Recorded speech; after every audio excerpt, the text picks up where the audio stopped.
माननीय सुंदरलाल मुयाल जी और मेरी दीदी देवेंद्रा मुयाल जी, आपकी वर्षगांठ, गोल्डन वर्षगांठ के समारोह में शायद मैं उपस्थित नहीं हो पाऊँ, इसलिए मैंने एक पत्र लिखकर अपनी भावनाओं को व्यक्त किया है। मैं आपको पढ़कर सुनाता हूँ, आपको अच्छा लगेगा और नहीं लगेगा तो मुझे क्षमा करना। मेरी उम्मीद है कि आपको अच्छा ही लगेगा। मेरे परम प्रिय मित्र एवं आदरणीय जेठू जी, सुंदरलाल मुयाल जी एवं सौभाग्यवती दीदी देवेंद्रा मुयाल जी के चरणों में मैं अपना सादर प्रणाम प्रस्तुत करता हूँ और प्रार्थना करता हूँ कि परम पिता परमात्मा की अनुकंपा से आप दोनों की जोड़ी चिरकाल तक सलामत बनी रहे और आप दोनों शतायुं से अधिक का जीवन प्राप्त करें। आमीन। सर्वप्रथम मैं आप दोनों जनों के विवाह की गोल्डन जुबली पर अपने एवं अपने समस्त धनोसी परिवार की ओर से ढेरों बधाइयाँ और शुभकामनाएं देता हूँ। मान्यवर, इस शुभ अवसर पर मैं आपके जीवन से संबंधित कुछ पहलुओं पर दो शब्द लिखकर आपको समर्पित करता हूँ। मान्यवर, आपने अपने स्वयं के बलबूते पर अथक परिश्रम वाली पढ़ाई करके पहले एसडीएम के पद पर नौकरी प्राप्त की एवं बाद में आपने आईएएस की उपाधि भी प्राप्त की। इसीलिए आप उत्तराखंडी समाज में एक जानी मानी हस्ती के रूप में और गरीब लोगों के उद्धारक भी माने जाते रहे हैं। आपके दर पर जब भी कोई गरीब अपनी समस्या लेकर आता था तो आपने उसकी समस्या को हल करने में भरसक मदद की। आपने अनेकों गरीब बेरोजगारों को रोजगार प्राप्ति हेतु नैतिक जिम्मेदारी ही नहीं उठाई बल्कि उनकी आर्थिक सहायता भी की। यही कारण है कि आप उत्तराखंडी समाज में आज सेवानिवृत्ति के बाद भी एक लोकप्रिय हस्ती का रुतबा बनाए रखते हैं।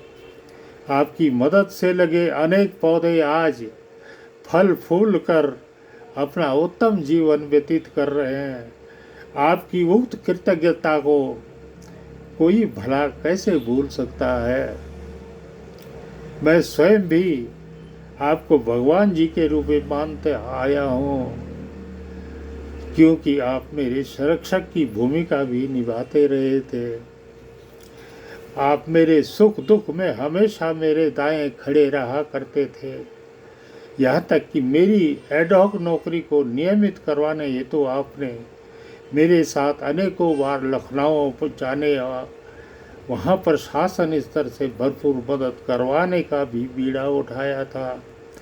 एक बार मेरे ज़्यादा अस्वस्थ होने पर आप मुझे दिल्ली के एम्स में लेकर भी गए और वहाँ के एक बड़े परिचित डॉक्टर से मेरी चिकित्सा भी करवाई। आपने मेरे हर बच्चे के विवाह में शिरकत करके मेरा मान सम्मान भी बढ़ाया। जीवन काल में आपने मुझे कभी हारने नहीं दिया और हमेशा मेरे सबल बने रहे। कभी ऐसा भी समय था कि आप जब भी किसी तीर्थ यात्रा पर गमन करते थे तो मुझे और अपनी बहन रुक्मणी जी को साथ लेना नहीं भूलते थे। अब जाने कहाँ गए वो दिन, अब जाने कहाँ गए वो दिन। वह आपका हमारे प्रति अटूट स्नेह ही था, जिसकी कृपा से हमने गंगोत्री, यमुनोत्री और बद्रीनाथ धाम की यात्राएं भी की थी। आपने अपने सेवा काल एवं सेवानिवृत्ति के बाद भी अपने सामाजिक जीवन में हमेशा छोटों के साथ छोटा बनना और बड़ों के साथ बड़ा बनने का गुण शिद्दत से अपनाए रखा। सेवानिवृत्ति के बाद आपने राजनीति में भी सफलतापूर्वक अपना रुतबा बढ़ाया, लेकिन राजनीतिक दिग्गजों ने चुनाव लड़ने पर आपको दो बार टिकट न देकर विश्वासघात का रास्ता अपनाया, जबकि जनता जनार्दन में आपकी गहरी पैठ थी और वह आपके विधायक बनते देखना चाहती थी। चुनाव में टिकट न देने के एवज में आपको एक बार राज्य मंत्री का दर्जा देकर उत्तराखंड सरकार द्वारा सम्मानित भी किया गया, जो आपके हम सभी शुभचिंतकों के लिए गौरव का समय बना रहा था। सेवा काल में आपकी कीर्ति तब अत्यधिक परवान चढ़ी थी जब एक बार उत्तर प्रदेश सरकार ने आपको सर्वश्रेष्ठ जिला मजिस्ट्रेट घोषित किया था। इस उपलब्धि ने आपके सेवा काल पर 4 चांद लगा दिए थे। इस उपलब्धि ने यह भी सिद्ध कर दिया था कि आप अपनी सरकारी दायित्वों के निर्वहन के प्रति हमेशा प्रतिबद्ध रहकर काम करते थे। आप जिला मजिस्ट्रेट के पद पर टेरी, उत्तरकाशी, उधम सिंह नगर आदि अनेक जनपदों में तैनात रहे हैं। हर जगह आपकी कार्य कुशलता एवं सुलभ व्यवहार कुशलता के डंके बजते रहे थे। मान्यवर परमात्मा की कृपा से आप 3 होनहार पुत्रों के माता पिता हैं, जिनमें बड़ा पुत्र इंजीनियर संजीव मुयाल भारतीय पेट्रोलियम संस्थान में किसी बड़े पद पर तैनात है। दूसरा पुत्र राजीव मुयाल देहरादून में चर्चित एडवोकेट हैं, तो तीसरा पुत्र वर्तमान में डीएसपी के पद पर देहरादून में तैनात है। मान्यवर आपके स्वर्गीय माता पिता के जीवन काल में उनकी ऐसी अप्रतिम सेवा की थी कि जिसको समाज में कोई भी पुत्र नहीं कर सकता है। इसलिए समाज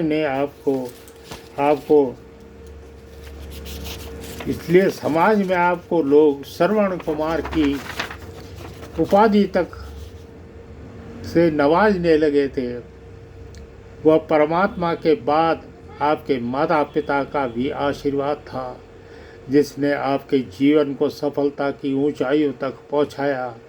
आपने अपने माता पिता की स्मृति को बनाए रखने के लिए सुमाड़ी गांव में अपने पुराने घर का आधुनिकता के सापेक्ष रिनोवेशन कराकर उसे सुंदरता के साथ स्थापित करवाया है।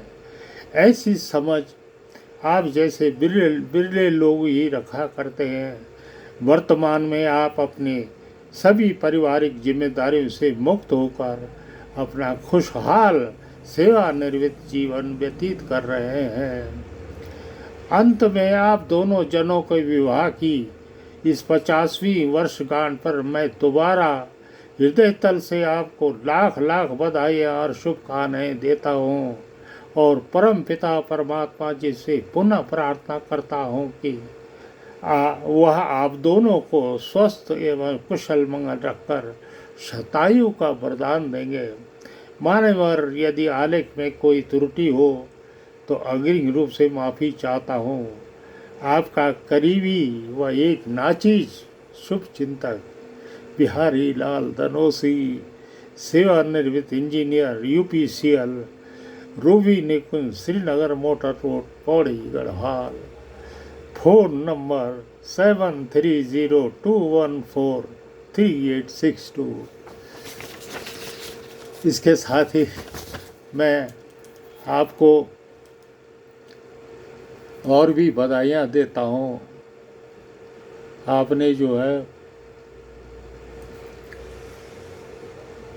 हम सब पर अपनी निगाह बना के रखिए। हमारे दुख सुख में आपने हमें मदद भी दी और हमारा साथ भी दिया। हम आपके एहसान कभी नहीं भूल सकते हैं और आप भले ही भूल जाएं, लेकिन मैं नहीं भूल सकता हूँ।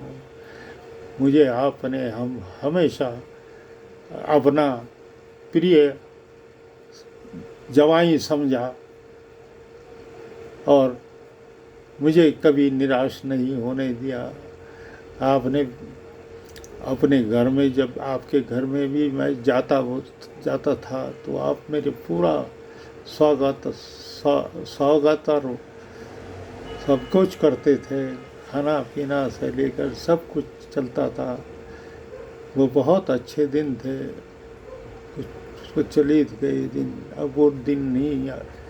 मैं चाहता हूँ कि दिन जब तक हम जीवित हैं तब तक बने रहें, आते रहें, जाते रहें।